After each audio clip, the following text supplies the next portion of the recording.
me your thoughts on Jarace Walker as a pro prospect. Not necessarily for the Rockets, but as a pro prospect. I think he's got a ton of upside.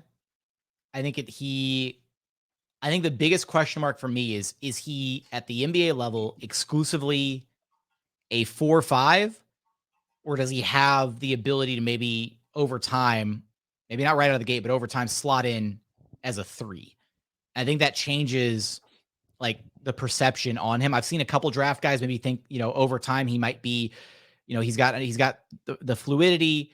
He might have the chops to be able to play positionally 3 through 5.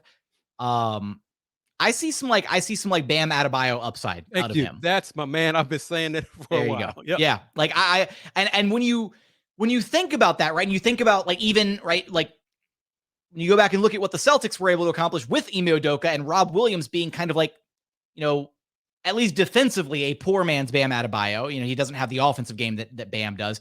But when you look at what Ime Udoka did running the double bigs with Al Horford, Rob Williams, and you even look at the success that Mazzulla had at the end of the 76er series, going back to the double big lineup and that level of comfortability that the Celtics had, I do wonder, like, would they entertain drafting Walker and basically trotting out a front court of Jabari Smith Jr., Walker, and Şengün, and having some of that versatility where, Walker essentially plays kind of that off-ball, roaming big Rob Williams role, and Şengün is basically your Al Horford in this scenario, and then Jabari becomes your Tatum. Like, that could be a really exciting future, and given that Ime Udoka kind of already molded those players one time around, I feel like he could do it again. That's interesting. I've for a while I said no for him fitting here at the Rockets, but I could see him with Jabari and Alp up front. Alp's got to be able to shoot, though, is the problem. If Alp can't shoot, it kind of ruins the whole equation. Now, Walker can shoot.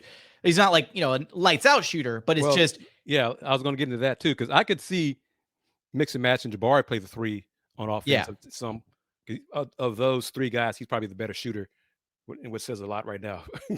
That Jabari is the best shooter of the 3 from the outside. Yeah. It's a concern. I mean, Jarace 6'6.5" without shoes. So he's 6'8" with shoes, because you don't play, without shoes in the NBA. He's got a 7'2" wingspan. So that makes up for the shorter height than some folks, had hoped or would like. Let me say this.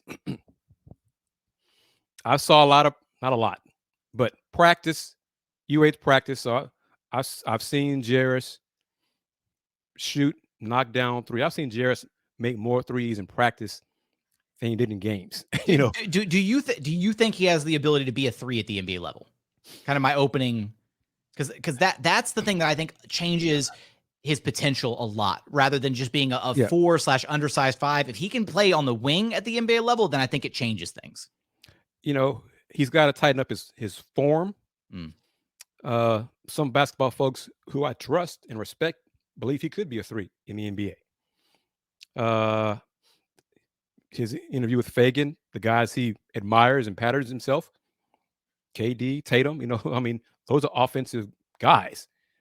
I think his bag is untapped for the NBA.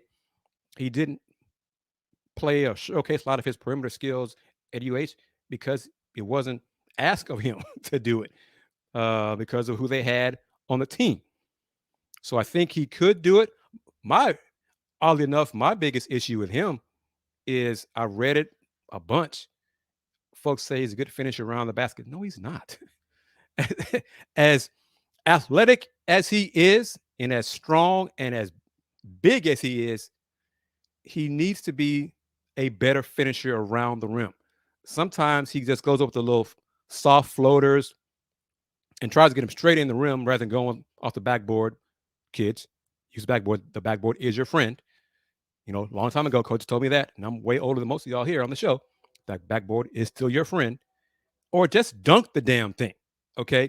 If he did that more, then I'd be much more sure of him as a strong finisher around the basket. I think his skill set is untapped. Defensively, I think he's going to cause problems for a lot of different opponents. Offensively, I think it depends on what team selects him to allow him to showcase his full skill set. I will say, thinking about a front court lineup at some point on the court of Tari, Jabari, and Walker. Oh my. Like that would cause so much havoc. 3 guys who can all switch and guard, 3, 4, maybe 5 positions all on the court. That would be the utmost amount of defensive versatility you could ever imagine, on an NBA front court. Agreed. In that scenario, I'm changing almost here on the show, because for a while I didn't believe he'd be a good fit here for the Rockets, but now I'm kind of warming up to it because of the coach. Ime Udoka, I think, would make everything work and maximize the skill sets of all the guys who we've discussed: Tari, Jabari, Alp, and Jarace. That could be fun to watch. I think it's a reach taking him at 4, though. Is agreed. The problem. That's where you get into the issue. Is like if the Rockets took Jarace at 4, people would be looking at Houston the same way they looked at Toronto taking Scotty Barnes over Jalen Suggs. And that, to be fair, it sort of worked out for Toronto. But the issue with them and that selection was like certain players are going to be more ready right out of the gate than others from the NBA draft. And I don't know where Jarace fits into that mold of like if he's closer to, what am I trying to say? If he's closer to his potential ceiling right now than some other guys, like we talked about, Amen Thompson earlier, his ceiling is sky high, right? Highest ceiling outside of anybody not named Victor in this draft. Amen is nowhere near his ceiling right now.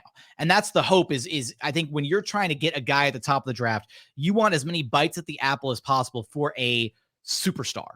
And I don't know if that's the right move necessarily to make with pick 4. If you were further down and if he was the best player available, you make the pick and you feel really good about it. But reaching at pick 4 might not be the move. Agreed. Yeah, I don't, I've seen for a while folks have Jarace top 5. I'm not wavering on. I do not believe he's a top 5 pick. I believe he has a lot of potential and upside, but I think it'd make more sense 6 through 10. Okay, I'm okay with that. Hell, 7 through 10 even, a little bit lower. But for the Rockets at 4, no.